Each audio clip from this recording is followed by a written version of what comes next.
তাহলে কারা এডিট করছে আর কারাই আবার বলতেছে আমাদের ব্যান্ডউইথ শেষ হয়ে যাচ্ছে? সাপ্লাই ডিমান্ডের কারণে আমরা ইন্ডিয়ার উপর একটু ডিপেন্ডেন্ট হয়েছিলাম। ইন্টারনেট অবকাঠামো শুধু ডিজিটাল অগ্রযাত্রার মাধ্যমই নয়, এর উপরই নির্ভর করে জাতীয় নেটওয়ার্কের গতি, প্রকৃতি, স্বচ্ছতা এবং রাষ্ট্রীয় নিরাপত্তা। কিন্তু দীর্ঘদিন ধরেই দেশের এমন স্পর্শকাতর ও গুরুত্বপূর্ণ খাতে রাজনৈতিক হস্তক্ষেপের অভিযোগ উঠে আসছে।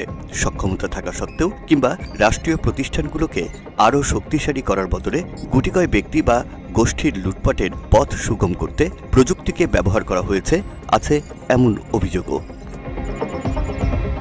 গেল ১.৫ বছরে বদলেছে প্রেক্ষাপট। রাষ্ট্রীয় প্রতিষ্ঠানগুলোর নেতৃত্বে এসেছে নতুন মুখ। পরিবর্তনের নানা আশ্বাসও দিয়েছে সরকার। তবে ঘুরে ফিরে অন্য অনেক খাতের মতোই দেশের গুরুত্বপূর্ণ সাইবার সিস্টেমও গিলে খাচ্ছে সেই পুরনো স্বার্থান্বেষী গোষ্ঠী। শুধু তাই নয়, ব্যান্ডউইথ সরবরাহে ভারত নির্ভরতা কমানোর উদ্যোগ নিলেও উচ্চ আদালতে সেটি বাতিলের আবেদনও করা হয়েছে। সম্প্রতি বাংলাদেশ সাবমেরিন কেবল BSCPLCর ব্যবস্থাপনা পরিচালকের এক ফেসবুক পোস্টে উঠে এসেছে এমনই সব ভয়াবহ তথ্য। ডাক, টেলিযোগাযোগ ও তথ্য প্রযুক্তি মন্ত্রণালয়ের বিজ্ঞপ্তি, গণমাধ্যম এবং অভ্যন্তরীণ নানা সূত্র বলছে, আন্তর্জাতিক ব্যান্ডউইথ সরবরাহের ক্ষেত্রে অনিরাপদ ও ঝুঁকিপূর্ণ সাবমেরিন কেবল সংযোগের চেষ্টা চলছে বেশ জোরে সোরেই।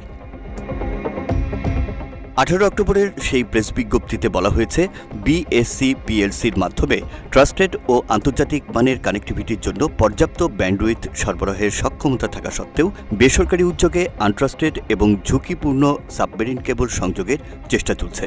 এ অবস্থায় রাষ্ট্রীয় ব্যবস্থাপনায় সরবরাহকৃত ব্যান্ডউইথ ব্যবহারের আহ্বানও জানানো হয়েছে। এর আগে BSCPLCর ব্যবস্থাপনা পরিচালক আসলাম হোসেন তাঁর ফেসবুক পোস্টে লিখেছেন, 2022 সালে 3টি বেসরকারি প্রতিষ্ঠান অন্যায্য প্রভাব খাটিয়ে সাবমেরিন কেবল লাইসেন্স পেয়েছে।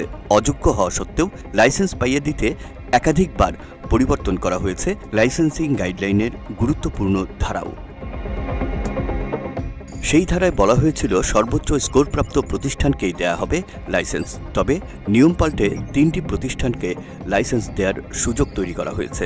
এখন তারা আলাদা লাইসেন্স নিয়েও একীভূত হয়ে কনসোর্টিয়াম গঠন করে একটি মাত্র বিদেশি কেবলের সঙ্গে সংযোগ স্থাপনের চেষ্টা করছে। BSCPLCর এমডির দাবি, এই সংযোগ হতে যাচ্ছে সিগমা বা সিঙ্গাপুর মায়ানমার সাবমেরিন কেবলের সাথে, যা নির্মাণ করেছে চীনা প্রতিষ্ঠান হুয়াই মেরিন নেটওয়ার্ক HMN। এই কেবলটি পুরনো ও অনির্ভরযোগ্য, যার প্রায় 90% অবস্থান মায়ানমারের অগভীর জলসীমায়। ফলে ক্ষতিগ্রস্ত হলে মেরামতের জন্য মিয়ানমার সরকারের অনুমতি নিতে হবে, যা সরাসরি বাংলাদেশের ডিজিটাল সার্বভৌমত্বকে ঝুঁকির মুখে ফেলতে পারে। HMN যুক্তরাষ্ট্র, যুক্তরাজ্য ও অস্ট্রেলিয়া কর্তৃক আনট্রাস্টেড ভেন্ডর হিসেবে তালিকাভুক্ত, যে কারণে এই নেটওয়ার্কে যুক্ত হলে বাংলাদেশও হয়ে পড়বে একটি আনট্রাস্টেড সাবমেরিন কেবল সিস্টেমের অংশ। আসলাম হোসেন আরও লিখেছেন, এই সংযোগ যুক্ত হলে গুগল, মেটা, অ্যামাজনের মতো হাইপারস্কেল ডেটা সেন্টার বাংলাদেশে নিরাপদ নেটওয়ার্ক স্থাপনে অনাগ্রহী হতে পারে। এর ফলে আন্তর্জাতিক সংযোগ ও ক্লাউড সেবায় বড় ধরনের বিপর্যয় ঘটতে পারে।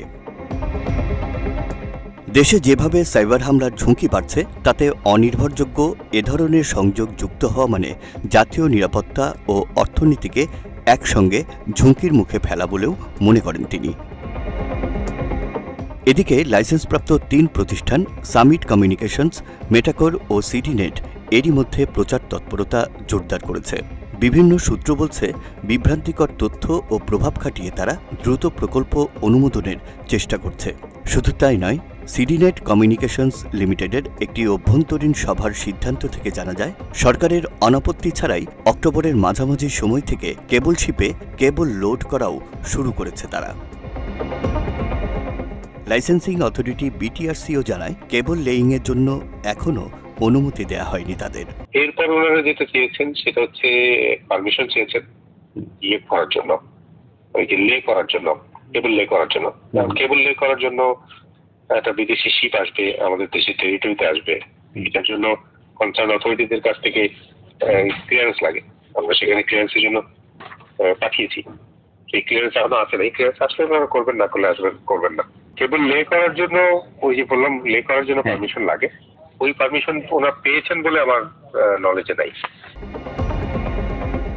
লাইসেন্স প্রক্রিয়া ছাড়াও বেসরকারি 3 প্রতিষ্ঠানের মালিকানা নিয়েও প্রশ্ন রয়েছে। সামিট কমিউনিকেশনসের 49% শেয়ার দুবাই ভিত্তিক গ্লোবাল এনার্জিস হোল্ডিংসের, যার মালিক আজিজ খানের মেয়ে আদিবা আজিজ খান।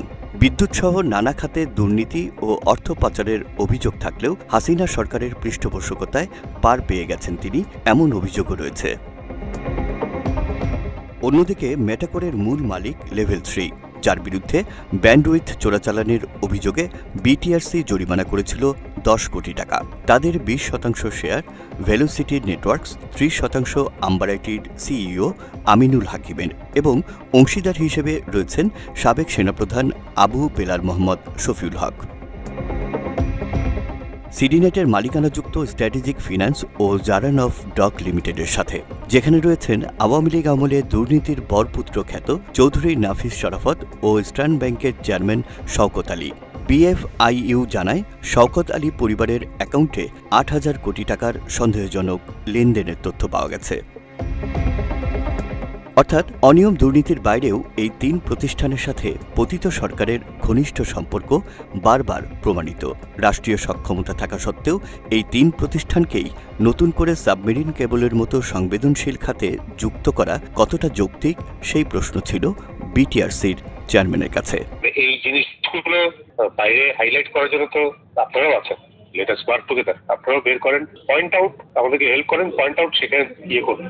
বাট আমার এখানে তো আমি কোনো ডিভিশন পাচ্ছি না, কারণ আমাকে তো দেখতে হবে খাতা কলমের মধ্যেই দেখতে হবে, আমাকে তো দেখতে হবে লাইসেন্সিং দেওয়া হয়েছে কিনা ঠিক মতো। এই প্রসেসে তো আমি কোনো খুঁজে পাচ্ছি না। That's a different question. আপনি ওরকম একটা কোশ্চেন করতে পারেন যে এই সময় এই লাইসেন্স দেওয়ার দরকার ছিল কি ছিল না, that one can debate, but এই ডিবেটটা আমার ডিবেট না। আমি বোঝাতে পারছি কিনা আপনাকে। বিশেষজ্ঞরা বলছেন, সাবমেরিন কেবল শুধু ইন্টারনেট পাইপ নয়, এটি একটি দেশের ডিজিটাল সার্বভৌমত্বের প্রতীক। বিদেশি নির্ভরতা বা আনট্রাস্টেড নেটওয়ার্কে যুক্ত হওয়া মানে জাতীয় নিরাপত্তার উপর সরাসরি হুমকি। এখন ইস্যু যেগুলো আসে, যে এটার বাইরে যখন ন্যাশনাল ইন্টারেস্টের, ন্যাশনাল সিকিউরিটি ইস্যুগুলো আসে, তখন তো এটা চিন্তার বিষয় হয়ে দাঁড়ায় আর কি সরকারের জন্য, যে এটাকে কিভাবে আপনার ইন্টারন্যাশনাল স্ট্যান্ডার্ড বজায় রেখে আপনার, তারপর আপনার পার্সোনাল যে প্রাইভেসি সেটাকে বজায় রেখে, তারপর মত প্রকাশের স্বাধীনতাটাকে বজায় রেখে কিভাবে এটাকে করা যায়, মানে আপনার ভারসাম্যপূর্ণভাবে ম্যানেজ করা যায়, সেগুলো কনসার্ন হয়ে দাঁড়ায়। বিএসসি পিএলসির সাবেক এই ব্যবস্থাপনা পরিচালক জানান, বিশ্বের উন্নত দেশগুলোতে সাবমেরিন কেবল স্থাপনে কনসোর্টিয়াম পদ্ধতিতে অধিকাংশ মালিকানা থাকে রাষ্ট্রীয় টেলিকমিউনিকেশন প্রতিষ্ঠানের হাতে। ফলে রাষ্ট্রীয় স্বার্থ ও নিরাপত্তা থাকে সুরক্ষিত। তবে শুধুমাত্র বেসরকারি মালিকানায় গঠিত কনসোর্টিয়ামের ক্ষেত্রে সেই কাঠামো কার্যকর হয় না। ওয়ার্ল্ড ওয়াইড যেগুলো ভালো সাবমেরিন কেবল, সেগুলো তো ধরেন যে কনসোর্টিয়ামের মাধ্যমে করছে এবং মালিকানাটা বেশিটাই থাকে হচ্ছে রেসপেক্টিভ দেশের ন্যাশনাল যে টেলিকমিউনিকেশন অর্গানাইজেশন গুলো থাকে তারা। হ্যাঁ, যার ফলে তারা সম্মিলিতভাবে এগুলোকে অপারেট করে।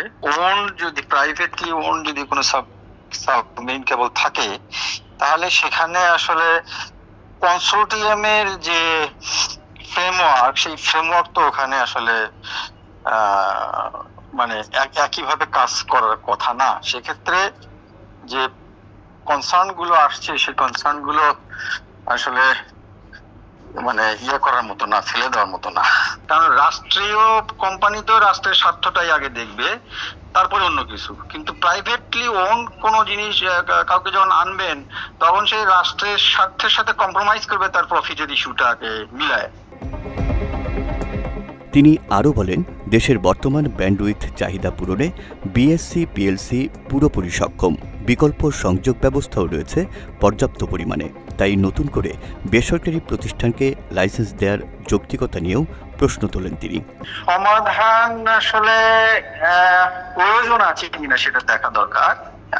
আপনি যদি বলেন, আমরা আমাদের দেশের যে চাহিদা, একটা হলো ক্যাপাসিটি আর একটা হচ্ছে আপনার রিডান্ডেন্সি, দুই দিক থেকেই কিন্তু বাংলাদেশ সাবমেরিন কেবল কোম্পানি যেটা ছিল সেটা কিন্তু মিট করে। ক্যাপাসিটির কোনো ঘাটতি নাই, ক্যাপাসিটি বরঞ্চ যে সিমি-6 যেটা সেটাতে যে ক্যাপাসিটি নেওয়া হয়েছে এটা যথেষ্ট বেশ কিছুদিন চাহিদা মাথায় রেখে আসলে এটা নেওয়া হয়েছিল। আর রিডেন্ডেন্সি বলতে আপনার তো 3, 4, 5 মানে সরি সিমি 4, 5, 6 কেবল হচ্ছে আপনার 3টা, এখানে রিডেন্ডেন্সিরও আসলে কোনো ইয়ে নাই, কনসার্ন নাই। হ্যাঁ, এরপরেও আসলে আপনার বাংলাদেশের রেসপেক্টে আলাদাভাবে আসলে কেবলের লাইসেন্স দেওয়াটা এটা যৌক্তিক ছিল না। এদিকে সংশ্লিষ্টরা বলছেন, ভারতে স্থাপিত কন্টেন্ট ডেলিভারি নেটওয়ার্ক সিডিএন ব্যবহারে রাষ্ট্রীয় নিরাপত্তা ও তথ্য নিয়ন্ত্রণ উভয় ক্ষেত্রেই ঝুঁকি থেকে যায়। ভারতীয় সিডিএন এর মাধ্যমে আসা ব্যান্ডউইথের মান নিয়েও প্রশ্ন তোলেন বিএসসি পিএলসির এই কর্মকর্তা। এই সিডিএন চলে হচ্ছে মানে একটা ভিডিও একজন দেখলো, সেটা কিন্তু সাথে সাথে ওখানে জমা হয়ে যায়, এটার পরবর্তীতে সাবমেরিন কেবল দিয়ে ওইটা আর আসে না। এবং একটা এলাকায় কোন ধরনের ভিডিও দেখছে মানুষ সেটাই ওখানে জমা থাকে। তো যখন ও পুশ করে, প্রোডাক্ট পুশ করে, তখন কিন্তু ওই এলাকার মানুষের টেস্ট অনুযায়ী পুশ করে। ইটস লাইক আমাদের ছোটোবেলায় বলছে না বাবা মা যে ভালো চিন্তা করবা, এটা কিন্তু একটা অ্যালগোরিদম। তা আপনি যখন ভালো চিন্তা করবেন আপনার মাথায় ভালো চিন্তা আসবে। তো ইন্ডিয়ায় যেহেতু ডাটা সেন্টার, ওরা যে ভিডিও দেখছে সেগুলো ওইখানে আসতেছে, তো ওরাও তো আমাদের এখানে এগুলো পুশ করছে। আর সোশ্যাল মিডিয়া দিয়ে you can control all over the world. তো কোনো দেশে যদি কোনো রকম এজেন্ডা থেকে থাকে তাহলে তো সোশ্যাল মিডিয়া দিয়ে সে কিছু করতেই পারে।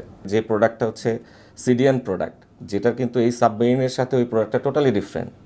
ইন্ডিয়া থেকে যেটা বলা হচ্ছে international bandwidth, this is not international bandwidth, this is CDN bandwidth. আমাদের দেশে সিডিএন যে ডাটা সেন্টারগুলো যেগুলো থাকার কথা ছিল, যে কোনো কারণেই হোক যেগুলো এখানে স্থাপিত হয় নাই, এগুলোর কারণে কলকাতায় গিয়ে যেগুলো স্থাপিত হয়েছে সেখান থেকে ব্যান্ডউইথটা নিয়ে আসছে। How come this is international bandwidth? আমরা সোনার সাথে যদি রূপাকে তুলনা করে বলি যে রূপার দাম কম, সোনার দাম বেশি, দিস ইজ নট ফেয়ার। দেশের অভ্যন্তরে সিডিএন স্থাপন করা গেলে গুগল, মেটার মতো আন্তর্জাতিক কোম্পানি বাংলাদেশের ভেতরেই ডেটা সেন্টার স্থাপন করতে পারবে। এতে আন্তর্জাতিক ব্যান্ডউইথের সাথে সরাসরি সংযোগ এবং তথ্য প্রযুক্তি খাতে রাজস্ব আয় উল্লেখযোগ্যভাবে বৃদ্ধি পাবে বলেও জানান তিনি। ইন্ডিয়া থেকে যে ব্যান্ডউইথটা নিয়ে আসছে সেখানে আমাদের কি হয়, নর্মালি বিদেশ থেকে আনতে হলে আমরা বেশি ট্যাক্স দিতে হয়, গভর্নমেন্ট ট্যাক্স নেয়। আমরা দেশের কোম্পানি, আমরা নিজেদের কেবল বিল্ড করেছি, এখানে আমরা রেভিনিউ শেয়ার দিচ্ছি 3% ফ্রম দ্য ভেরি বিগিনিং যখন শুরু করেছে। ওয়ারাজ আমরা দেখলাম যে আইটিসি থেকে তারা ইন্টারন্যাশনাল ওই ইন্ডিয়া থেকে যে ব্যান্ডউইথ নিয়ে আসতো তারা রেভিনিউ শেয়ার দিত 1%। আমরা অনেক লেখালেখি, অনেক কথা বলার পরে কিছুদিন আগে এটা করা হলো 3%। কেন? আমার দেশের ব্যান্ডউইথ ফেলে রেখে আমি ইন্ডিয়া থেকে ব্যান্ডউইথ, যেটা সিডিএন ব্যান্ডউইথ, সেটাকে একই ট্যাক্সে রেখে আমি আমার দেশের কোম্পানি যে রেগুলার 200-300 কোটি টাকা গভর্নমেন্টকে প্রফিট দিচ্ছে, এতগুলো ইঞ্জিনিয়ার এখানে কাজ করে সাবমেরিন কেবলে, যাদের কর্মসংস্থান হচ্ছে, সেখানে না রেখে আমি ইন্ডিয়ান কোম্পানিগুলোকে কর্মসংস্থানের ব্যবস্থা করছি। This is not fair.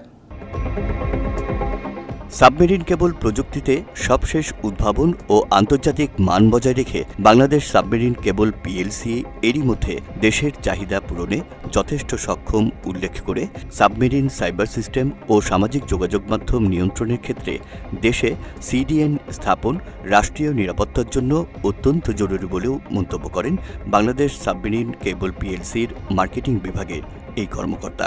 Indian যে সিডিএন ব্যান্ডউইথগুলো আসছে, এটা দুইটা ইস্যু। একটা হচ্ছে আমাদের দেশের সক্ষমতা আমরা আস্তে আস্তে বাড়াচ্ছি, সাবমেরিনে দেখেছেন আমাদের ক্যাপাসিটি প্ল্যান আমরা আপনাদেরকে বললাম, ক্যাপাসিটি আস্তে আস্তে বলবে, ওটা কমানো এক।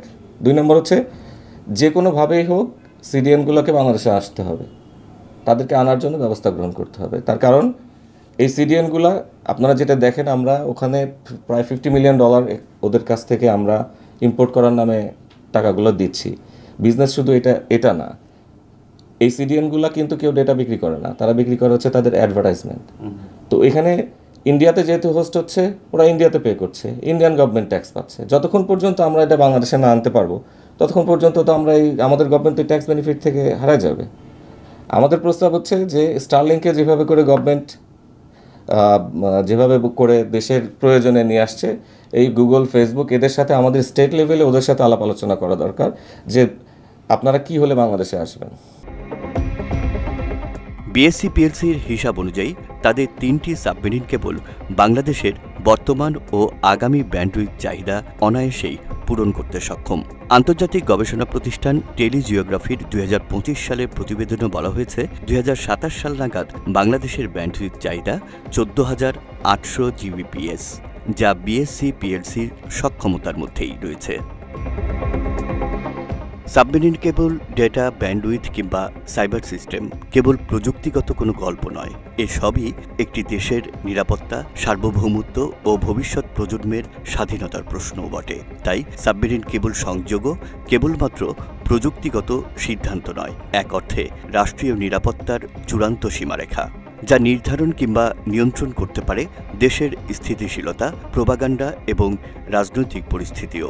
তাই এই খাতের চাবিকাঠি রাষ্ট্রের সর্বোচ্চ নজরদারিতে থাকবে, এমনটাই প্রত্যাশা সংশ্লিষ্টদের।